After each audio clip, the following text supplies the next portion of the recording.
SGLT2, very good. SGLT2 inhibitors also improve mortality. Okay. Now, what I was gonna say, high yield point about ACE inhibitors. Uh, Causes hyperkalemia to be avoided. Yeah, sacubitril valsartan, but I don't know how to place this in the pyramid, so I'm going to type it down. That's why I started basically typing down some stuff. Okay, or else this pyramid would be exploding or something. The to be avoided in pregnancy. Do not give in patients with bilateral renal artery stenosis. Now, this is an important point. What if I give you a question where a patient was given ACE inhibitors and her creatinine spiked from 1.1 to 3.6? Two top differentials. What are the two top differentials?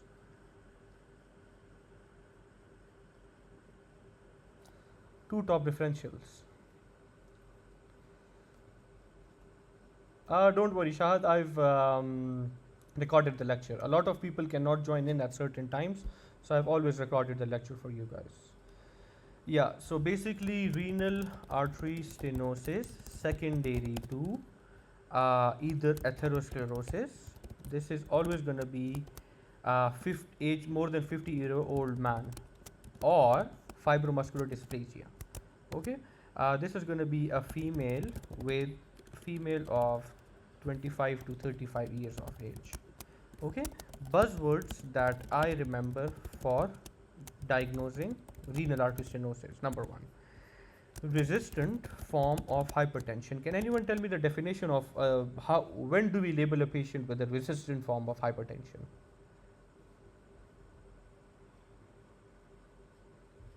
When do we label a patient with resistant form of hypertension? It's a very big label.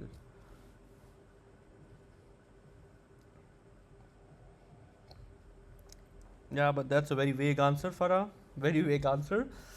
Hypertension not controlled with at least 3 classes of antihypertensives, with one must being thiazides. Okay, so thiazides must have been one of the classes that you've used. So let's say you used ACE inhibitors, beta blockers, and thiazides.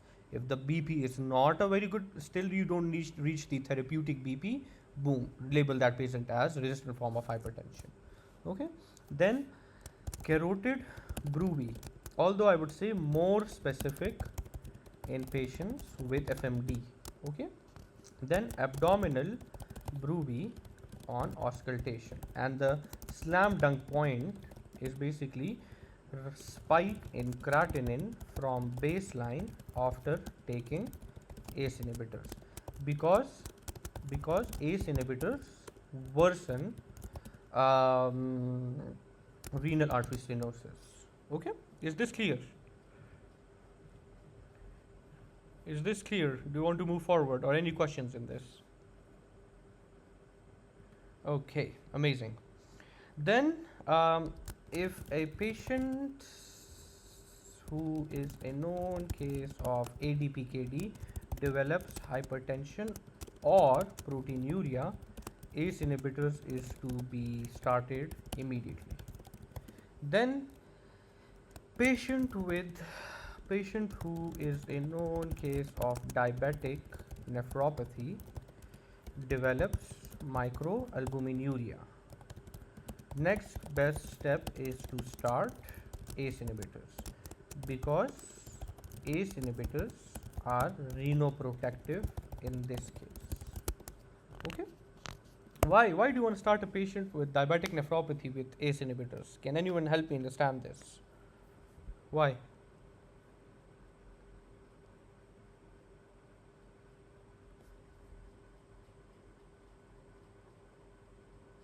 Yes. Okay.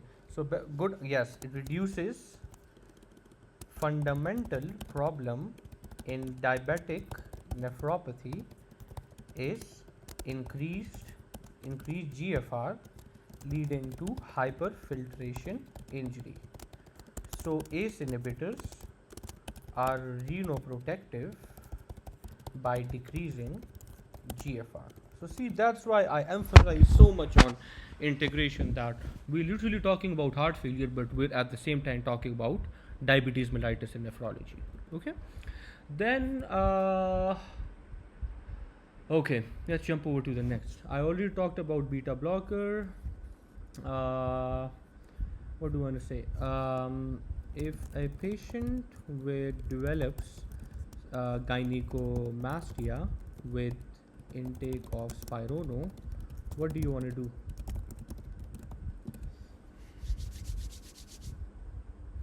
What do you want to do?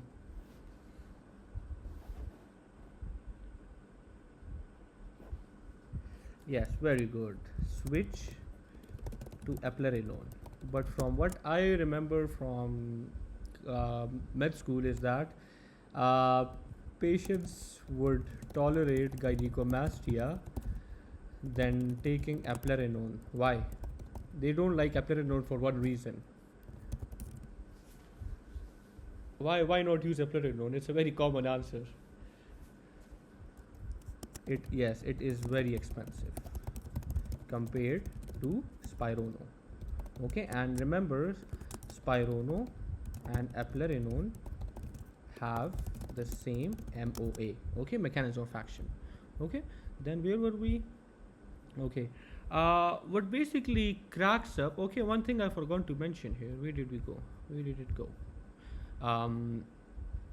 BNP, for completeness sake, BNP works via cyclic GMP. Okay, this is a second messenger cascade, just like for nitrates. Okay.